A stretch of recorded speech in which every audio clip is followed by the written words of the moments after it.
Lors de cette présentation, nous allons traiter de la normalité d'une occlusion. Le mot normalité a un sens.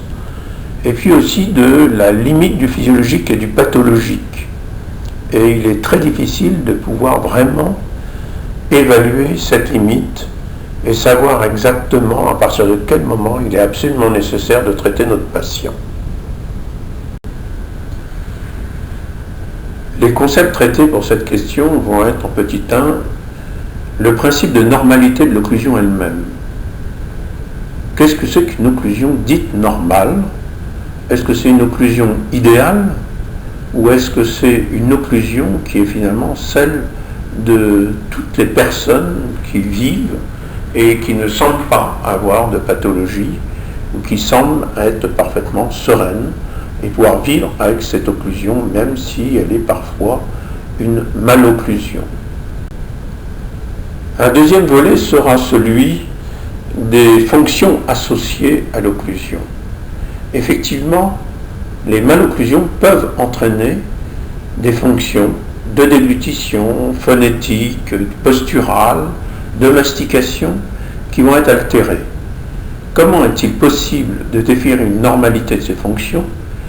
Comment est-il possible et quels sont les critères qui permettent de dire qu'elles sont altérées? Et est-ce que l'on peut véritablement proposer à notre patient de rétablir l'intégralité de ces fonctions? Nous verrons ensuite en 3 et en 4 quelles sont les recommandations historiques, c'est-à-dire depuis la fin du XIXe siècle et qui sont toujours d'actualité, et les comparer avec les données actuelles de la science, c'est-à-dire les dernières études qui ont été faites au XXIe siècle. On en profitera pour définir la physiologie de l'occlusion et de ses fonctions associées, ensuite de redéfinir la pathologie de l'occlusion et des fonctions associées aussi. Nous verrons ensuite en point 6 à définir la limite entre le physiologique et le pathologique de cette occlusion. Effectivement, il existe des définitions normatives de cette limite avec des critères idéaux d'une superbe, belle occlusion parfaitement physiologique. Il existe aussi des critères des pathologies.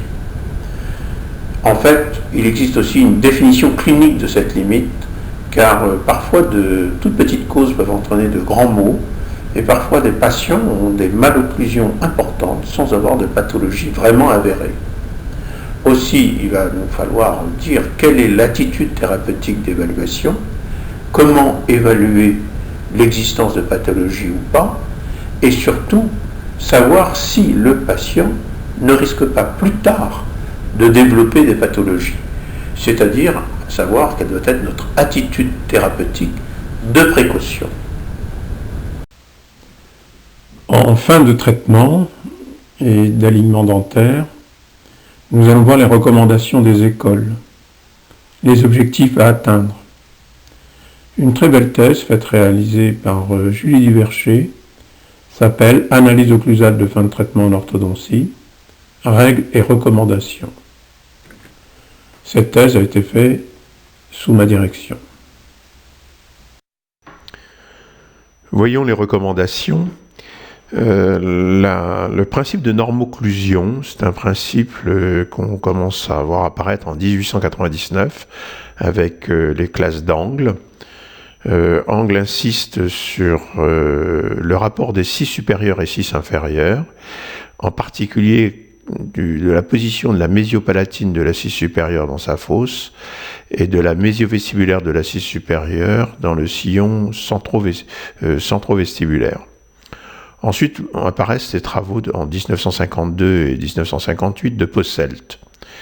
Son observation se fait sur 20 sujets. Son diagramme a été bâti sur 20 sujets, ce qui est quand même très peu.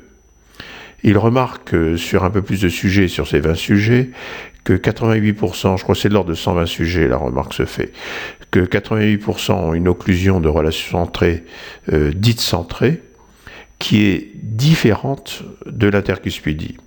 En aucun cas, il dit que cela est physiologique ou pathologique, il dit simplement qu'il l'observe et que c'est une simple observation.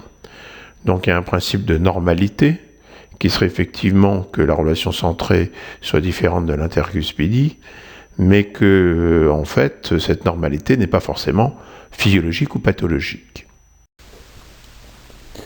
Nous voyons sur ces images que lorsqu'il y a un contact déflecteur qui induit un mouvement de latérodéviation, eh bien nous avons des contraintes au niveau des articulations, aussi des contraintes neuromusculaires. Ces contraintes peuvent être acceptées ou ne pas être acceptées par le patient. Quoi qu'il en soit, c'est ce contact, cette déflexion due à ce contact prématuré, fait que l'intercuspidie que nous avons n'est pas une intercuspidie physiologique, mais une intercuspidie habituelle. Nous avons vu que un contact déflecteur induit une latérodéviation avec l'obtention d'une intercuspidie habituelle. Si on supprime ce contact déflecteur, eh bien on se retrouve face à une nouvelle intercuspidie. Le patient étant sain, entre guillemets, n'ayant pas besoin de traitement d'orthodontie, on peut considérer alors que cette intercuspidie dite maximale soit physiologique. De même, lorsque l'on est en fin de traitement d'orthodontie, que les dents sont parfaitement alignées, on pourrait aussi, si l'occlusion est correcte, considérer que cette intercuspidie est physiologique. C'est en fait l'apparition de ce contact déflecteur qui a fait que nous avons une intercuspidie habituelle différente d'une intercuspidie maximale. En conclusion, on peut donc dire que un patient adulte qui vit avec une certaine occlusion a une intercuspidie habituelle. Et que cette intercuspidie habituelle, après élimination du contact déflecteur qui existe pour la plupart des patients, et bien après élimination de ce contact déflecteur, on obtient une intercuspidie qui pourrait alors être dite maximale et qui va permettre de parfaite fonction sans contrainte musculaire ou sans contrainte articulaire. Par contre, dans le cas d'un traitement d'orthodontie, l'intercuspidie du patient à traiter ne peut être que pathologique et ne peut en aucun cas servir de référence. C'est pour cela qu'il faudra déterminer la posture mandibulo-maxillaire de référence pour savoir comment reconstruire ce patient. Le corollaire de cette conclusion est que dans le cas d'une occlusion d'un adulte vivant depuis longtemps avec cette occlusion, il va falloir déterminer ce contact déflecteur. Et ceci est difficile, car cela nécessite une analyse occlusale faite avec beaucoup de rigueur et un protocole et des critères parfaits. Un désordre occlusal a des conséquences sur la posture de l'individu. Un neurone a une adresse au niveau d'un propriocepteur dans le corps.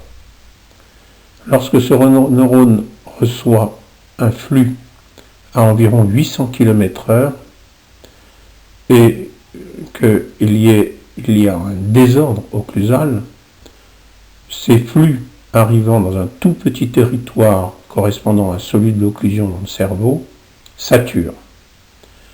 Et cette saturation au niveau de ce territoire entraîne la prise en charge par des neurones des territoires adjacents, comme par exemple les mains et les pieds, de ces signaux, ce qui crée des désordres dans la posture de notre patient. Il faut entendre ensuite les travaux de Ricketts. Ricketts est très favorable à la relation dite centrée. Pour ça, l'unique raison, c'est que en orthodontie, l'occlusion initiale est une occlusion qui est de toute façon défavorable, puisqu'il y a un désordre occlusal. Et lui donne comme indication la notion d'avoir un rapport entre la 5 supérieure et la 6 inférieure, tel que la face distale de la cuspide vestibulaire de la 5 supérieure sont en rapport avec la face mésiale de la mésio-vestibulaire de la 6 inférieure. Et ensuite, à l'inverse de tous les autres auteurs, il préconise de ne pas avoir de contacts linguaux. C'est une particularité que l'on retrouve nulle part. En 1972, il faut attendre les travaux d'Andrews pour avoir des recommandations bien énoncées sous forme de 6 clés, qui sont la clé numéro 1, le rapport des 6, la clé numéro 2, le type, la clé numéro 3, le torque, la clé numéro 4, qui sont les rotations en vue occlusale, la clé numéro 5, qui se trouve la présence ou non de diastème, c'est-à-dire de contacts interproximaux, et ensuite la recommandation de 6, qui est la courbe de Spey. Or là, il y a 2 recommandations vraiment très importantes. C'est le rapport des 6 du haut et du bas qui ressemble exactement à celle d'angle, c'est-à-dire une mésio-palatine dans une fosse, et avoir une mésio-vestibulaire en face du sillon centro-vestibulaire. Ça, c'est quand même quelque chose qui est cher à tous les auteurs, y compris gnatologistes. Et ensuite, il préconise une courbe de Spey qui soit la moins marquée possible. C'est-à-dire, en fait, une courbe de Spey qui, telle que le plan d'occlusion moyen, on le verra, soit plutôt parallèle au plan de Francfort, pour permettre effectivement une désocclusion beaucoup plus rapide des dents, ce qui me paraît très intelligent.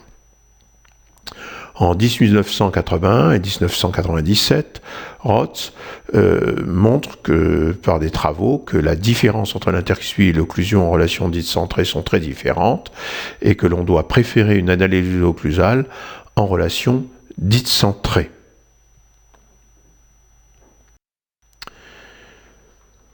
Dans ce deuxième tableau des recommandations, nous voyons apparaître une étude importante faite en 2006 sur 596 cas par Cordray, et ceci avec un fort niveau de preuve. Or, il montre que, en fonction de l'intercuspidie et de l'enregistrement d'une analyse faite en relation dite centrée, on se retrouve avec une classification d'angles qui sont différentes. Et ça, c'est une chose qui est très très importante. Et on va se retrouver aussi avec des surplombs incisifs qui vont être différents.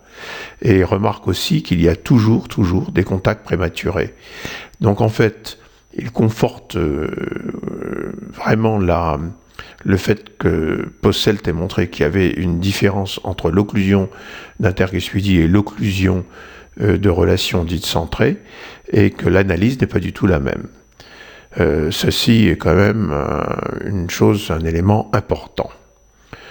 Les seuls qui semblent préconiser une analyse en intercuspidie sont, en 1968, Aubray, qui préfère l'intercuspidie parce que la position de relation centrée est forcée. Et ça, c'est quelque chose de très très intéressant. Parce qu'effectivement, on a beaucoup hésité d'abord dans la définition de la relation dite centrée, et qu'on a préconisé un temps de forcer cette relation centrée, c'est-à-dire forcer la position des ATM.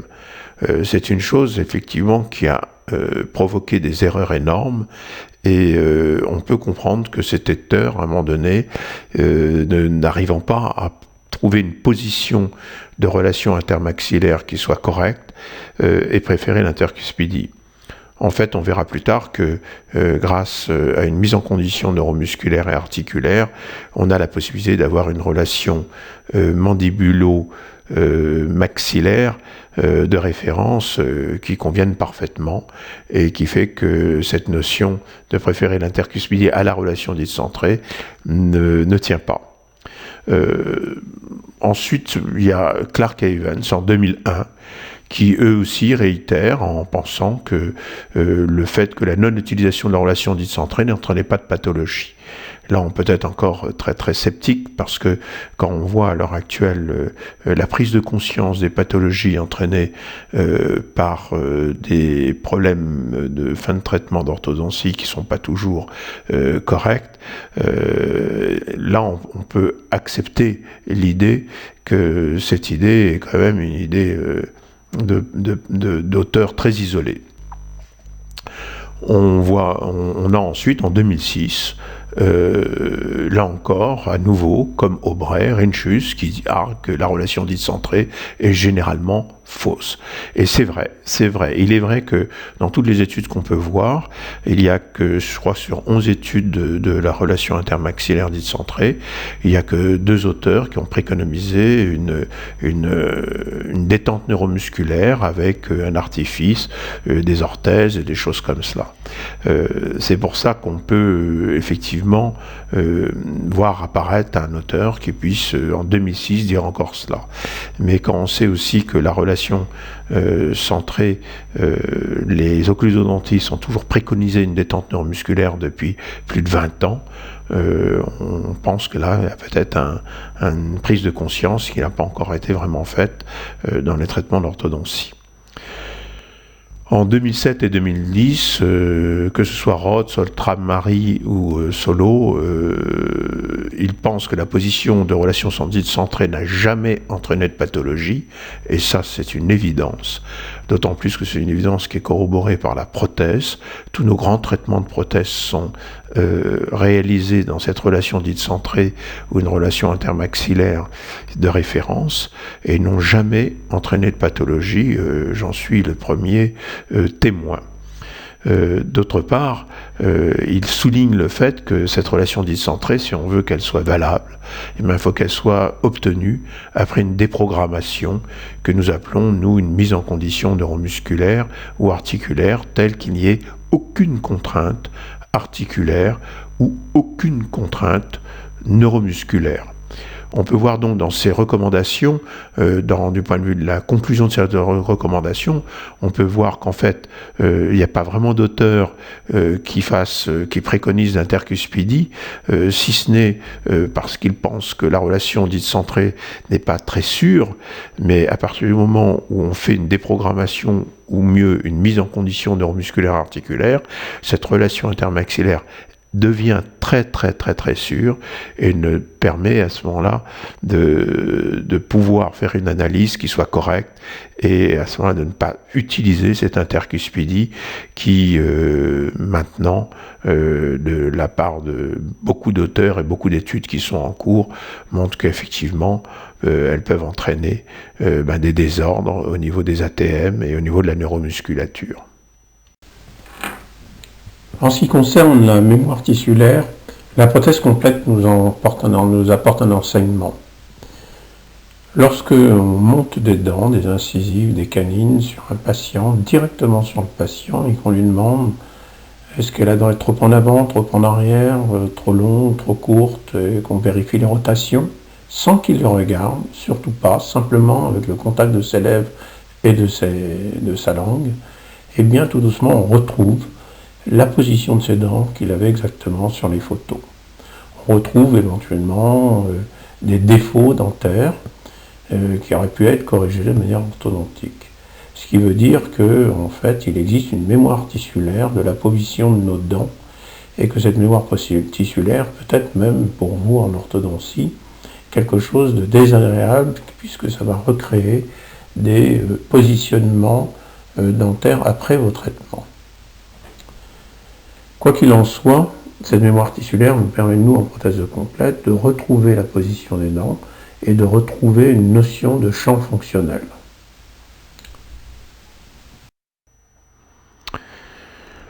Le réarrangement occlusal, cette ligne, c'est une possibilité pour beaucoup de praticiens de penser que en fait les très légères mobilités dues à une fin de traitement ferait que les dents puissent s'auto-engrainer et de ce fait-là permettre d'avoir une bonne occlusion. En fait, les dires, observations et études faites depuis 1981 jusqu'en 2010 par toute une série d'auteurs qui sont sur cette diapositive montrent que cela n'est pas forcément vrai. D'abord, l'occlusion, du fait de ses très légères mobilités, ne serait stable qu'à partir de 21 mois, voire 24 mois, suivant les auteurs. Et de toutes les façons, elle nécessite, pour qu'il y ait une augmentation du nombre de points de contact et une augmentation de l'engrainement des dents, qui soit correcte, il nécessite que les dents aient un même axe au maxillaire et à la mandibule. En effet, si les dents n'ont pas tout à fait le même axe au maxillaire et à la mandibule, à ce moment-là, on va avoir effectivement un engrainement qui va lui aussi être augmenté, mais dans une mauvaise position. Ce qui veut dire qu'on aura par exemple une fermeture du champ fonctionnel ou une instabilité occlusale. Et tous sont vraiment tout à fait d'accord pour dire que en aucun cas le réarrangement occlusal est un moyen de rattraper des petites erreurs ou même des erreurs un peu plus importantes qui auraient été faites lors d'un traitement d'orthodontie. Voyons en orthodontie quels sont les indices de fin de traitement. L'étude d'Andrews, qui a été faite de 1964 à 1971, sur 1150 patients, a permis de voir quelles avaient été la possibilité d'obtenir des résultats sur ces différentes clés. Sur 5 clés. Il n'avait pas pris en compte les rotations. Sur la clé numéro 1, sur le rapport des 6, il ne trouve une amélioration que dans 20% des cas, et 20% des cas où on a des clés qui sont correctes. La clé numéro 2 et numéro 3, sur le type et le torque, on voit que c'est 9% et 22%. La meilleure clé, c'est la clé numéro 5 sur les contacts interproximaux, où dans un 57% des cas, on a de bons contacts interproximaux. Et on trouve aussi quelque chose qui approche de la vérité avec la clé numéro 6, c'est-à-dire la courbe de Spey qui doit être relativement la plus faible possible, et on l'a obtenue que dans 44% des cas. D'ailleurs, je tiens à souligner que Château avait aussi préconisé d'avoir une courbe de Spey la plus faible possible. Donc on voit qu'il y a quand même un peu de résultats, et ceci a été corroboré par des études beaucoup plus récentes. On a quand même peu de résultats du point de vue fonctionnel dans un traitement d'orthodontie. Une autre étude a été conduite en 1993, et on s'aperçoit que sur 120 patients, Kattner et Schneider ont eu des résultats qui, eux, étaient sensiblement plus faibles. La remarque que l'on peut faire, c'est que cette occlusion, elle doit non seulement être correcte au moment de la fin de traitement, mais que pour Delavia, et à très très juste raison, l'occlusion doit être vérifiée au moins après 1 an. Pour ma part, dans les traitements d'occlusodontie ou de prothèse et occlusodontie, j'estime que mon occlusion ne peut être stabilisée qu'après 1 an. Or, il n'y a pas eu de mouvement dentaire et il n'y a pas eu de contrainte au niveau des desmodontes.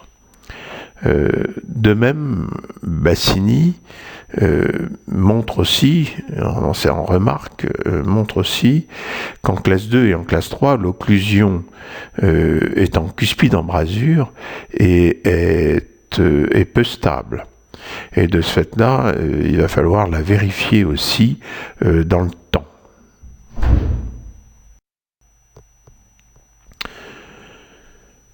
Les indices de fin de traitement en orthodontie ont fait, de la part de l'ANES, une proposition dans un document d'indices qui seraient des indices à minima. Alors, différents moyens existent, ils ont été définis par les systèmes PAR, ITRI, OGS ou ICON. Ces moyens, ces indices sont des indices vraiment à minima. Et ils sont donnés que pour des occlusions qui sont statiques. Il n'y a pas véritablement d'indication donnée pour les mouvements dynamiques. Et de mémoire, à part la plupart ne tiennent pas compte du cas clinique tel qu'il est au départ. Et ça, c'est vrai que c'est une chose importante parce que le cas clinique au départ peut amener le praticien à avoir de grosses difficultés pour avoir une fin de traitement qui soit correcte. Il peut tendre vers quelque chose de le plus parfait possible sans pouvoir y aboutir, on le conçoit. Le gros problème, c'est que ça ne doit pas être une permissivité à une série d'échecs. Et le problème, c'est que ces études montrent quand même qu'il y a très peu d'amélioration, généralement d'amélioration fonctionnelle dans les traitements d'orthodontie. Ce qui est sûr, c'est que de toute façon, c'est en âme et conscience que chaque thérapeute fait son traitement, et que si l'occlusion idéale ne peut pas être quelque chose qui soit systématiquement atteint, cette occlusion idéale doit être un objectif et doit être connu par le thérapeute qui doit permettre quand même un rétablissement au mieux des fonctions qui ont été dégradées, en particulier de déglutition, de phonétique et de mastication. Dans ma pratique quotidienne, donc clinique, l'élaboration de thèse a permis de faire différentes études. Sur 380 cas d'analyse occlusale réalisés entre 1991 et 2007, nous avons tiré 40 cas cliniques au hasard et avons pu remarquer que, après avoir utilisé des gouttières de type SLT et après avoir fait une deuxième analyse occlusale, espacée de 15 jours de la première analyse occlusale, nous avions en fait, au bout de 7 semaines, un patient qui avait une détente neuromusculaire complètement accomplie. Si on retire les 2 semaines entre les deux analyses occlusales, on peut considérer qu'un patient a une détente neuromusculaire de qualité qui permet une reproduction de l'enregistrement de sa position intermaxillaire en 5 semaines. On a pu aussi remarquer que l'équilibration des gouttières avait été environ de 4 séances d'équilibration de gouttières, sauf pour 4 cas où il y a eu 2 séances et un cas où il y a eu 8 séances d'équilibration. Ce qui veut dire qu'avec une gouttière de type SLT, on obtient très rapidement des détentes neuromusculaires et une possibilité d'avoir une reproductibilité dans la relation mandibulo-maxillaire de référence. D'autre part, en 2011, nous avons dirigé la thèse de Caroline Lu et qui nous a montré que lorsque l'on s'est porté un jig, un plan rétro-incisif, en position semi-allongée pendant 20 minutes, eh bien on pouvait situer le versant cuspidien sur lequel il y avait le premier contact déflecteur. Effectivement, les enregistrements les uns après les autres montraient que ce contact n'était pas tout à fait au même endroit sur le versant. Il n'y avait pas de superposition comme dans le cas de la gouttière, mais que déjà on pouvait supprimer ce contact déflecteur puisqu'on connaissait le versant cuspidien qui devait être entre guillemets meulé. On peut donc considérer que dans une première intention, lorsqu'on veut faire une analyse de première intention, eh bien le port d'un jig ou d'un plan rétro-incisif en position semi-allongée pendant 20 minutes permet d'avoir une première analyse occlusale de première intention. Par contre, si on veut avoir quelque chose vraiment de très exact, il faut quand même au moins 5 semaines avec une gouttière de type SLT. Et j'insiste sur le fait quelle est la spécificité SLT et que cette gouttière doit être rééquilibrée régulièrement, car à ce moment-là, on obtient vraiment quelque chose de parfaitement reproductible. L'analyse de ces 40 cas cliniques montre qu'en fait, nous recouvrons à peu près tous les âges. Le motif de consultation était un problème d'ATM pour 26 cas, dont 19 avec des douleurs.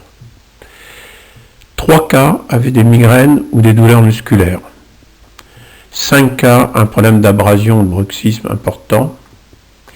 Et 6 cas nécessitaient une réhabilitation prothétique. On peut remarquer aussi que 4 patients présentaient un profil psychologique spécifique, c'est-à-dire qu'on pouvait penser qu'il y avait un facteur psychogène aggravant.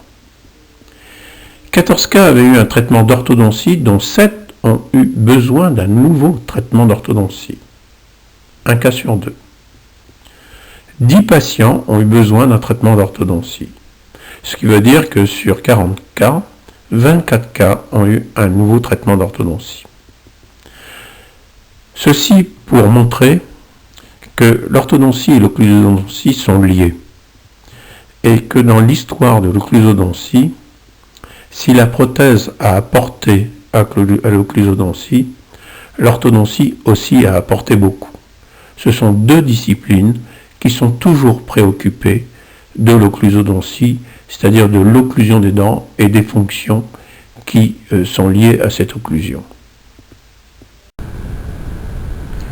Pour rechercher la limite entre le physiologique et le pathologique, il est difficile de traiter d'un côté la physiologie et de l'autre le pathologique.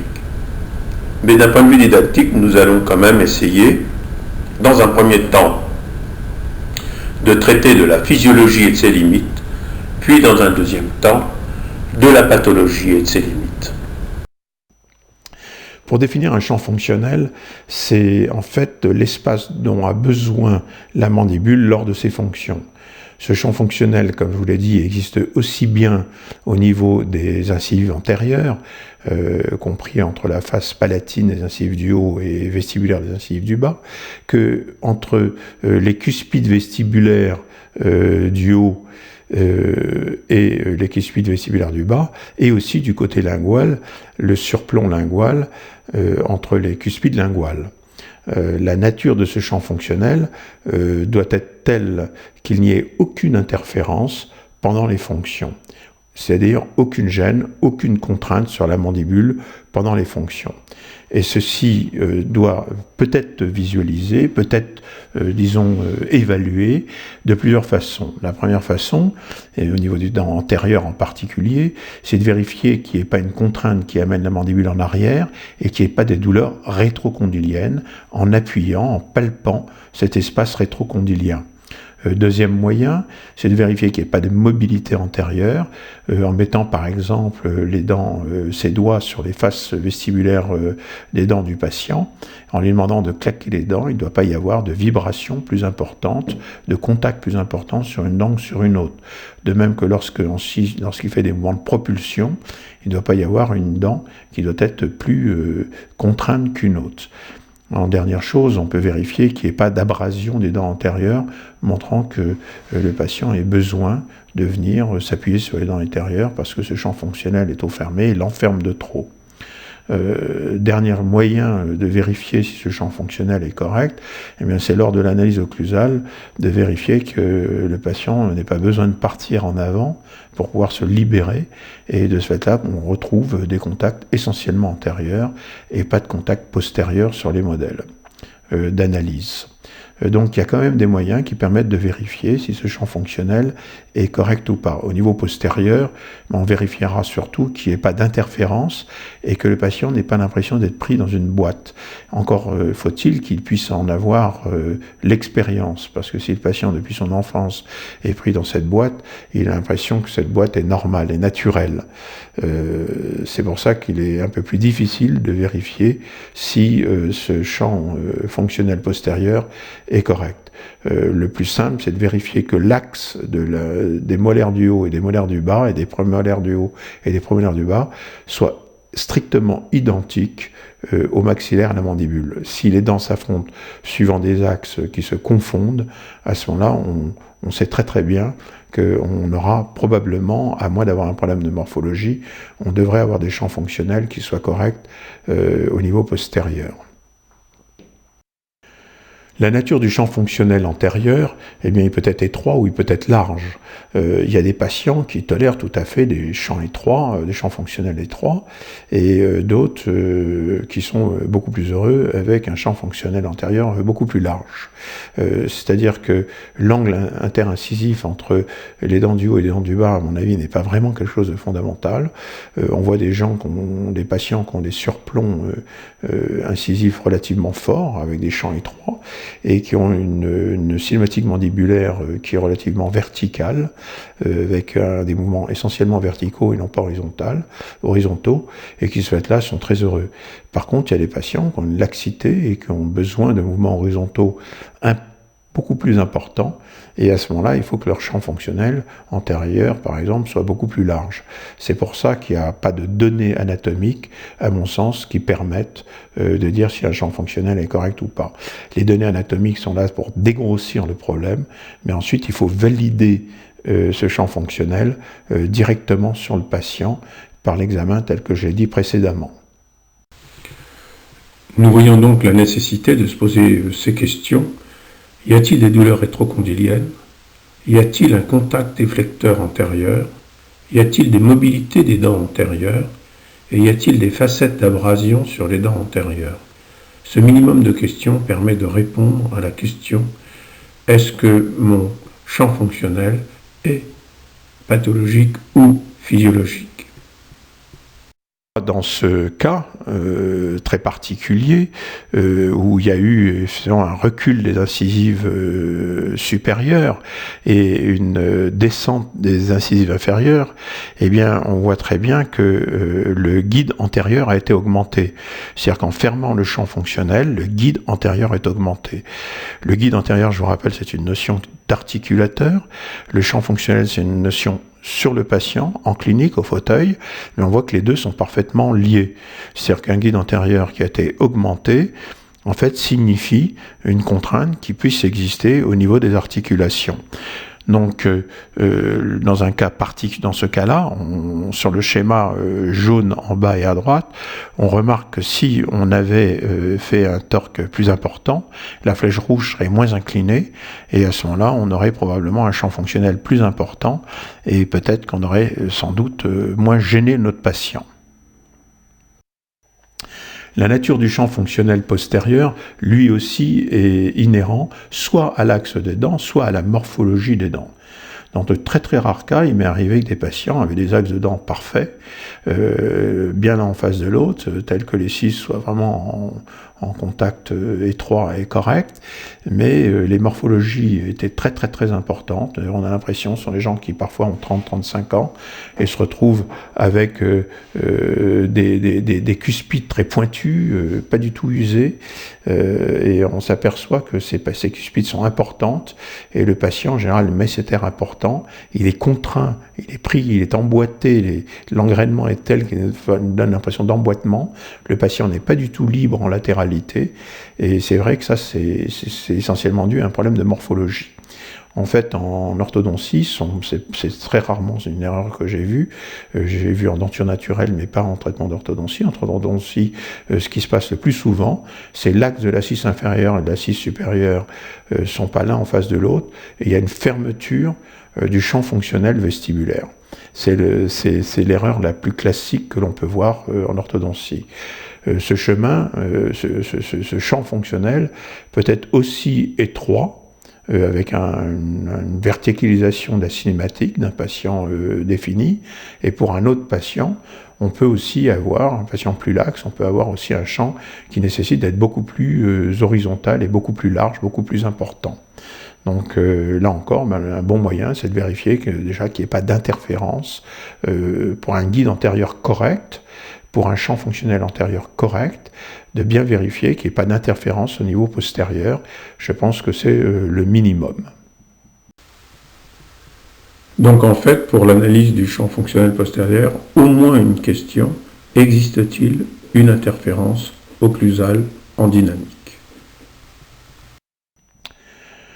Nous voyons sur ces photos, qui sont les photos prises à partir d'un CleanCheck et d'AutoCAD, nous voyons la position des axes au niveau de la 16 et des 26, des 36 et 46. On voit très très bien sur la dia en haut que le surplomb vestibulaire a été fermé, donc le champ fonctionnel a été fermé, simplement parce que l'axe de la 46 et de la 16, eh bien, ne sont pas l'un en face de l'autre. Sur la coupe en haut et à droite, c'est un autre patient, sur AutoCAD, on voit très très bien sur ce patient que la 6 inférieure a un axe qui est pas du tout dans l'axe de la 6 supérieure. Et de ce fait-là, on a une ouverture du champ fonctionnel du côté lingual et une fermeture du côté vestibulaire.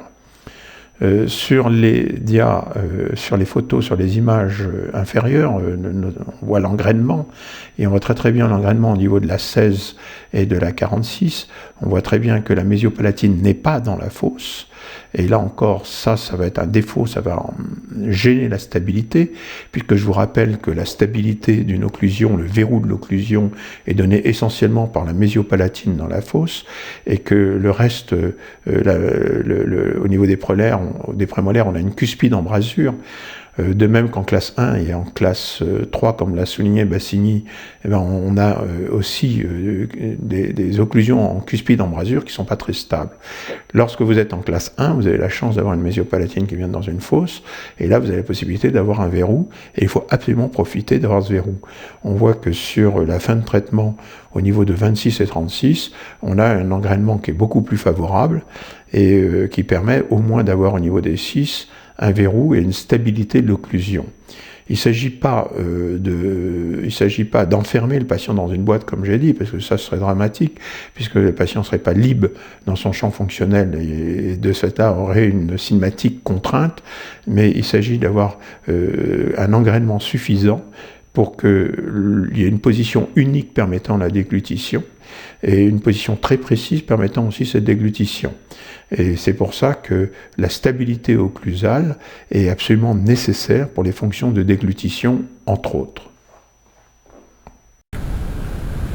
Comme nous avons traité de la physiologie et de ses limites, nous allons maintenant traiter de la pathologie et de ses limites afin de définir effectivement s'il y a une frontière évidente entre la physiologie et la pathologie due à des problèmes d'occlusion. Les erreurs les plus courantes que nous retrouvons en fin de traitement d'orthodontie ou quelques années après sont des erreurs de dimension verticale qui sont souvent surévaluées avec des espaces types de repos insuffisants. Ces contraintes, ceci impose à ce moment-là des contraintes neuromusculaires et un réflexe de dents serrées, le patient ayant énormément de mal à pouvoir se reposer effectivement parce que son espace libre est insuffisant. En deuxième, le plus souvent nous avons aussi des champs fonctionnels antérieurs qui ont été fermés, ce qui implique des contraintes à la fois neuromusculaires mais aussi des projections rétrogrades des condyles des articulations temporomandibulaires. Une troisième type d'erreur courante est le rapport des 6 supérieurs et inférieurs qui ne sont pas corrects, ce qui crée une instabilité occlusale, une absence de verrou, et en fait cette absence d'unicité posturale de l'occlusion va entraîner des désordres, particulièrement au niveau de la déglutition. Ensuite, pour le patient, le fait de ne pas avoir cette unicité va souvent aussi entraîner des parafonctions, voire du bruxisme. Un quatrième type d'erreur est l'existence d'un contact déflecteur, ceci évidemment en fin de traitement, lorsque l'alignement a été fait, et qui provoque une déviation mandibulaire. Auquel cas, nous avons des parafonctions, nous avons parfois du bruxisme, nous avons forcément des contraintes neuromusculaires, Et puis nous avons des déviations posturales des têtes de condyle qui peuvent aussi entraîner des pathologies. Nous avons vu que la déglution pouvait être perturbée, ne serait-ce que par rapport des cis, ne serait-ce que par des contacts déflecteurs. Et nous avons aussi des parafonctions et des interpositions linguales qui automatiquement vont apparaître s'il y a des malocclusions. La deuxième notion très importante pour moi, c'est la notion de dimension verticale. On voit sur ces diapositives que ce patient, effectivement, qui avait porté des émigoutières, eh bien, avait une dimension verticale qui avait été affaissée lors de la réalisation de ses prothèses. Un bon moyen de vérifier si la dimension verticale est correcte, eh bien, c'est de vérifier d'une part que le patient ne puisse pas augmenter sa dimension verticale, c'est-à-dire que si on met des cales successives qui soient gênées au niveau de sa déglutition et qu'il faille retirer tout doucement les cales pour que la déglution se fasse correctement. En cas de dimension verticale sous-évaluée, c'est très facile de gérer les choses ainsi. Par contre, en cas de dimension verticale surévaluée, c'est-à-dire avec un espace type inférieur, c'est beaucoup plus difficile. Nous allons voir donc la dimension verticale sous-évaluée. Vous voyez que sur ce patient, il y a une dimension verticale sous-évaluée. Probablement, les prothèses ont été mal réalisées. Ce qui a augmenté le surplomb vertical au niveau du groupe antérieur, et comme en plus de ça, il n'y a pas de calage, le patient s'est retrouvé dans une boîte et s'est trouvé contraint au niveau de sa cinématique mandibulaire. Pour pouvoir se reposer, ce patient a besoin de sortir de cette boîte en s'appuyer sur les dents antérieures. C'est comme ça qu'il a abrasé ses dents antérieures. Pour pouvoir retrouver la dimension verticale, le seul moyen, c'est de faire une petite cale antérieure et de monter cette cale jusqu'à ce que le patient ait du mal à déglutir. Personnellement, je préfère faire dans l'autre sens, c'est-à-dire carrément faire une cale très épaisse qui gêne la déglutition du patient et diminuer la hauteur de cette cale jusqu'à ce que le patient trouve une dimension verticale, une déglutition possible, qui soit sans contrainte au niveau des orbiculaires par exemple. On aura à ce moment-là une dimension verticale qui sera maximum. On aura la limite supérieure à la dimension verticale. Cette limite ne faudra jamais l'enfreindre. Autant on peut se tromper sur la dimension verticale de 1 ou 2 mm sans trop de problèmes.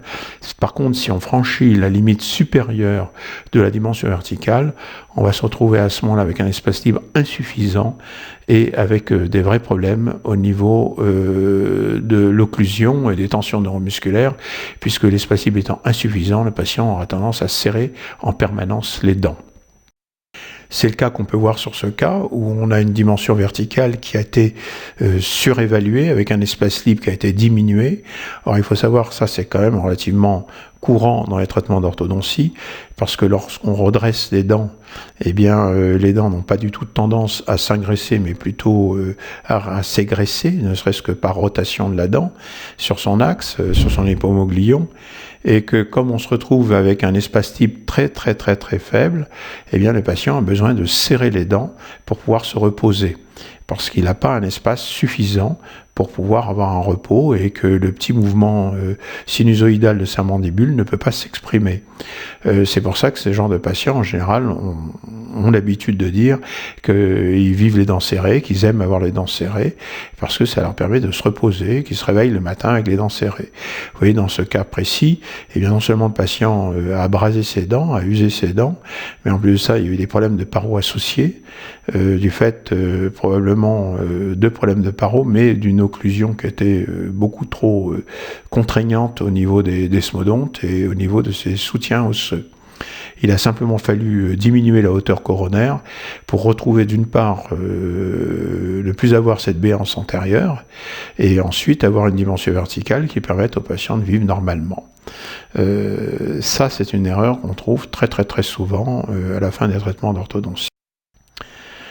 Pour vous donner un exemple de ce que peut être un défaut de torque, eh bien on voit ici qu'autour d'hypomoglion, si on prend une distance de 5 mm entre le cingulum et l'hypomoglion, ce qui est quand même relativement faible comme distance, on s'aperçoit que pour une erreur d'1 degré simplement de torque, eh bien on a quelque chose qui approche le dixième de millimètre d'erreur au niveau de la surocclusion qui est créée, et très rapidement, eh ben on arrive à quelque quelque chose qui est de l'ordre de 2/10 pour 3 degrés.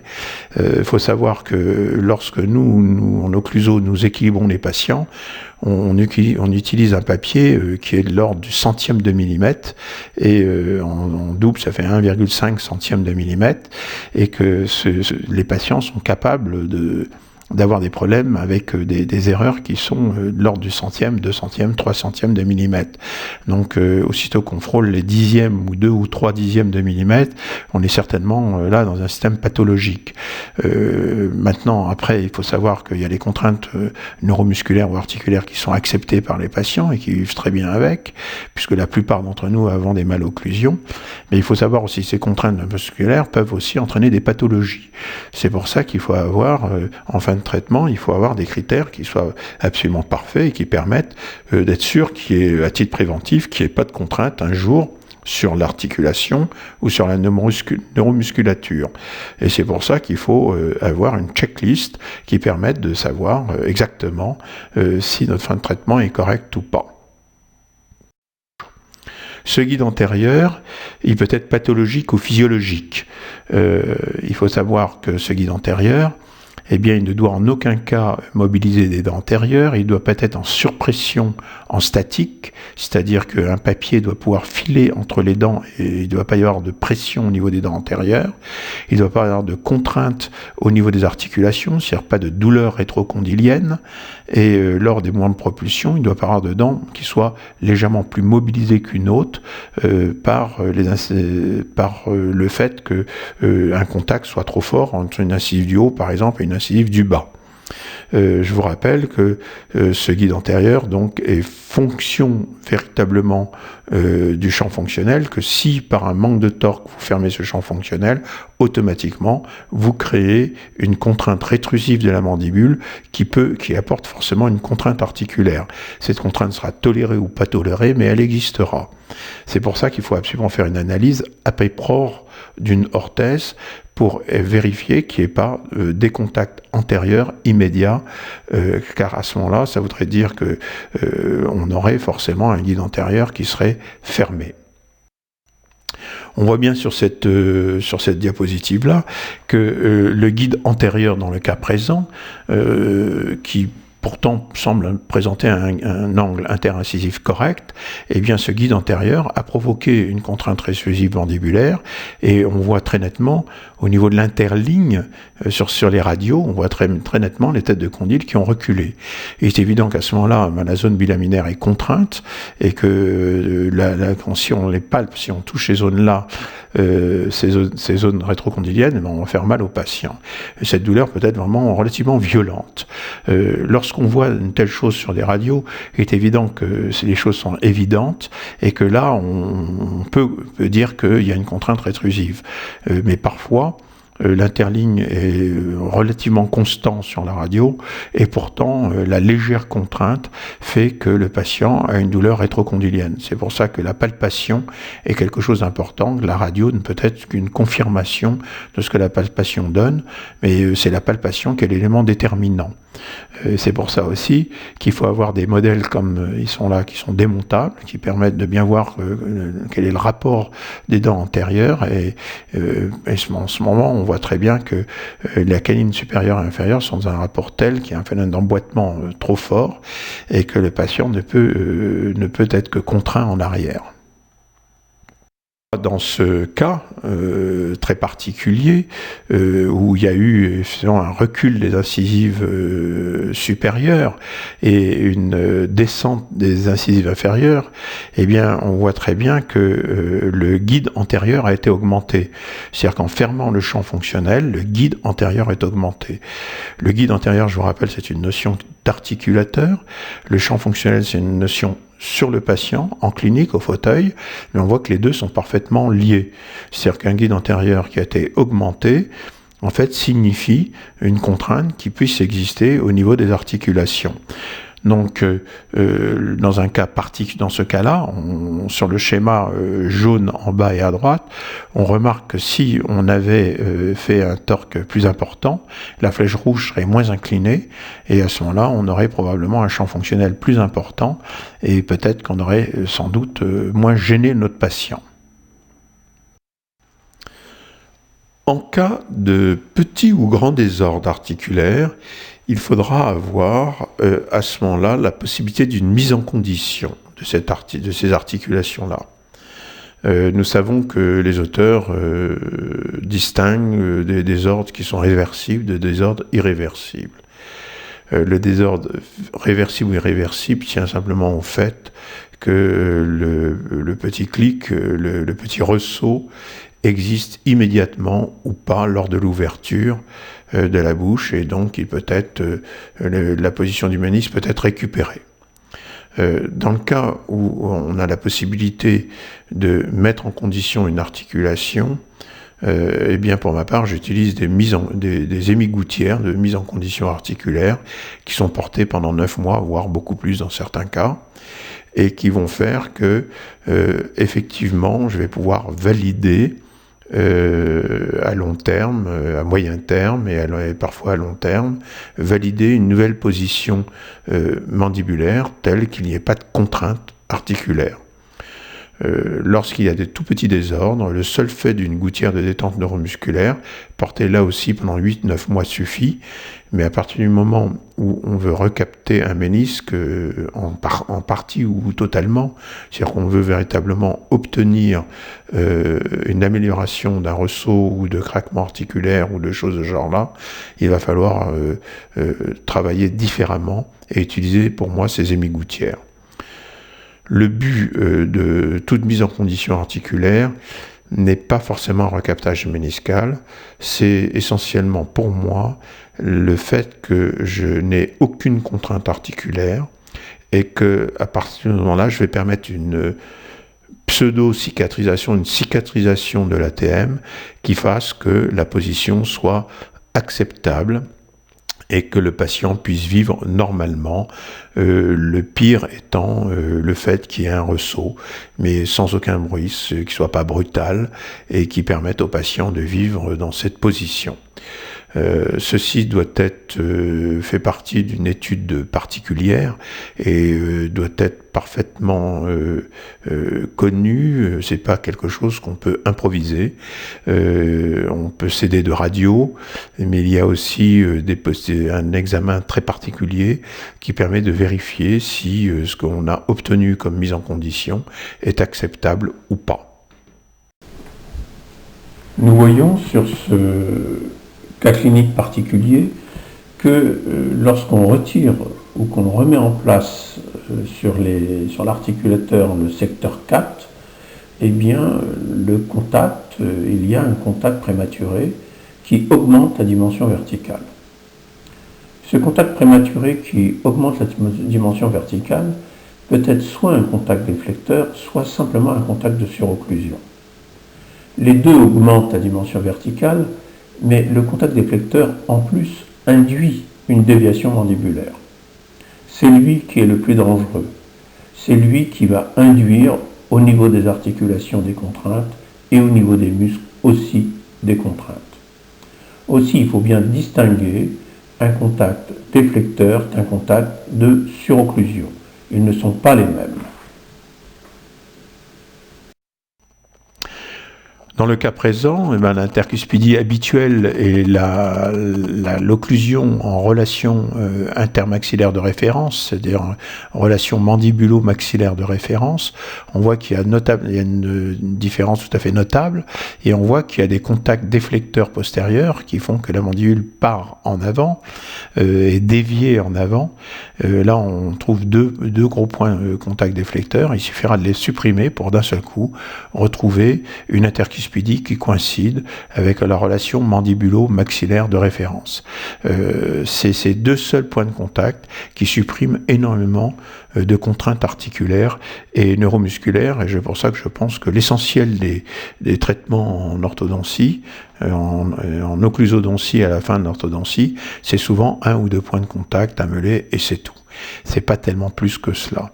Je crois que ces 2 points de contact ou 3 points de contact maximum, est important de savoir les trouver, est important de savoir les supprimer. Après avoir vu en statique les contacts déflecteurs et les contacts de surocclusion qui augmentaient la dimension verticale et qui devaient de ce fait être éliminés, les contacts déflecteurs en plus induisant des déviations mandibulaires. Il nous reste maintenant à traiter un troisième type de contacts nociceptifs qui sont les interférences occlusales. Ces interférences occlusales sont beaucoup plus difficiles à pouvoir être objectivées sur un articulateur. Aussi, on a tendance en général à les rechercher directement en bouche, en vérifiant qu'ils n'existent pas. Une interférence occlusale particulière est celle qui serait des contacts d'interférence occlusale du côté non travaillant. Certains auteurs disent qu'on peut avoir ces contacts, ces interférences occlusales non travaillantes sans pathologie. Ce qui est sûr, c'est que d'éliminer ces interférences occlusales du côté non travaillant n'a jamais entraîné de pathologie. Et pour ma part, en 40 ans d'occlusodontie, j'ai systématiquement supprimé ces interférences occlusales du côté non travaillant afin de garantir à mon patient qu'il ne puisse pas y avoir de pathologie qui puisse être associée à ces interférences. Une toute autre chose est de traiter de la prothèse complète, qui, elle, a besoin de ces interférences, qui a besoin de ces contacts non travaillants pour stabiliser les prothèses. Mais là, le réflexe n'est pas proprioceptif. Dans le cas présent, nous voyons que au niveau de la 27 et de la 37, il y avait des amalgames et que le sillon disto-vestibulaire oblique qui permettait le passage de la mésio-palatine de la 27 au milieu de ce sillon, eh bien, n'a pas été reconstruit lors de la reconstruction de cette dent. Nous avons donc une modification du type de contact et nous avons donc ce contact en rouge que l'on voit et qui, à mon sens, doit être supprimé. Pour aller un petit peu plus loin, si on le veut, on a des appareils qui nous permettent, comme cet appareil qui permet de visualiser l'état de contrainte au niveau des ATM dû à, par exemple, un problème au niveau antérieur, comme on le voit là. Eh bien, vous vous souvenez de cette diapositive qu'on a vue tout à l'heure, vous voyez, il y a l'interligne qui était vraiment diminuée, mais là on voit franchement que cette interligne est plus que diminuée, il est diminué, mais il est le résultat d'une contrainte au niveau des ATM. C'est-à-dire que les ATM sont poussés, contraints en arrière, en distal. Il y a une distalisation des ATM qui fait que les zones bilaminaires vont être comprimées, vont être douloureuses. Cet appareil permet de vérifier, d'objectiver le fait qu'il y a des contraintes articulaires. Mais on n'a pas pour autant, s'il est intéressant du point de vue didactique, de vérifier cela dans l'exercice de tous les jours. Il suffit simplement de vérifier qu'il y a des contacts déflecteurs ou pas. S'il y a des contacts déflecteurs, de les enlever. Le geste est très peu invasif, voire pas invasif, comparé aux abrasions que peuvent faire eux-mêmes les patients. Et là, au moins, on est sûr de ne pas faire de bêtises et on est sûr de ne pas avoir de contraintes au niveau des ATM. Donc on peut, si on est soucieux et inquiet, on peut effectivement utiliser un tel appareil, mais moi je pense que la seule pertinence d'éliminer les contacts prématurés, déflecteurs, est suffisante. Ce cas clinique montre un contact déflecteur qui a induit une déviation mandibulaire avec une contrainte articulaire. Cette contrainte s'exprime par un mouvement de recul de la tête du condyle en bas et en arrière, avec probablement une contrainte de la zone bilaminaire qui peut entraîner des douleurs. En conclusion et en raccourci, nous pouvons noter que 1. L'intercuspidie en début de traitement orthodontique est une intercuspidie forcément pathologique. Deuxièmement, que l'intercuspidie en fin de traitement d'orthodontie doit être sans contact déflecteur pour ne pas induire plus tard des pathologies. Par précaution. Troisièmement, seule une relation mandibulo-maxillaire de référence sans contrainte articulaire et ou articulaire musculaire peut être référente pour définir une future occlusion. Quatrièmement, que l'occlusion en fin de traitement doit être, comme toutes les occlusions, unique et stable par un verrou de l'occlusion, en particulier, si c'est possible, la mésio-palatine de la sus supérieure dans la fosse de la sus inférieure. Cinquièmement, que les mouvements mandibulaires lors de la phonation de la mastication doivent être libres de toute interférence occlusale et sans aucune contrainte, c'est-à-dire le respect du champ fonctionnel global de la mandibule. Cinquièmement, que l'espace libre d'inocclusion doit être respecté, donc une dimension verticale correcte, ceci pour le repos de la mandibule et pour une bonne phonétique.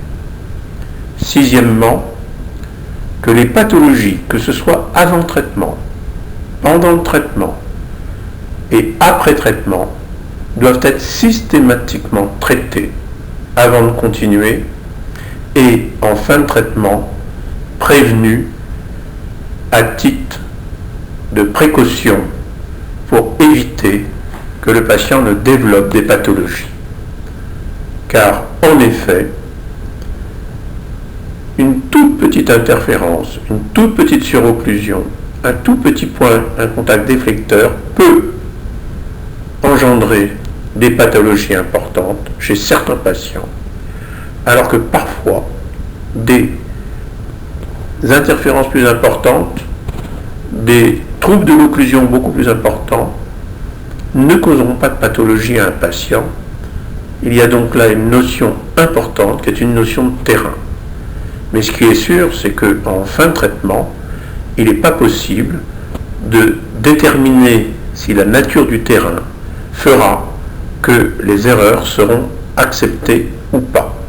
Aussi, il y a un principe de précaution forcément à admettre.